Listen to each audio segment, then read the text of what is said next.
बिस्मिल्लाहिर्रहमानिर्रहीम। अस्सलाम वालेकुम। हक न्यूज़ के साथ मैं हूं तौसीफ अली स्वाति। नाज़रीन, महंगाई में पिसे अवाम पर एक और बोझ बढ़ गया। 1 जून से बिजली की कीमत में 8 रुपए फी यूनिट इजाफे का इम्कान है। पेट्रोलियम के बाद बिजली भी महंगी करने की तैयारियां शुरू कर दी गई और 1 जून से बिजली की कीमत फी यूनिट 8 रुपए इजाफे का इम्कान है।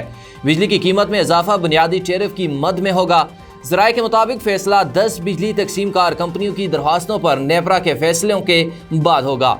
नेपरा बिजली की तकसीम कार कंपनियों के रेवेन्यू ज़रूरियात की दरख्वास्तों पर समातें मुकम्मल कर चुका है। रवां हफ्तों दरख्वास्तों पर नेपरा की तरफ से फैसले मुतवक्के हैं।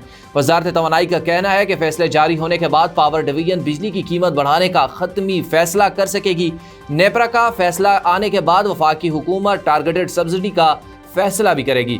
फ्यूल प्राइसेस, महंगा डॉलर, गर्दिशी कर्जा और कंपनी नुकसानात के सबब बिजली महंगी होगी और वजारत तवानाई का फैसला आने पर औसत बुनियादी टैरिफ 24 रुपए से तजावुज़ कर सकता है।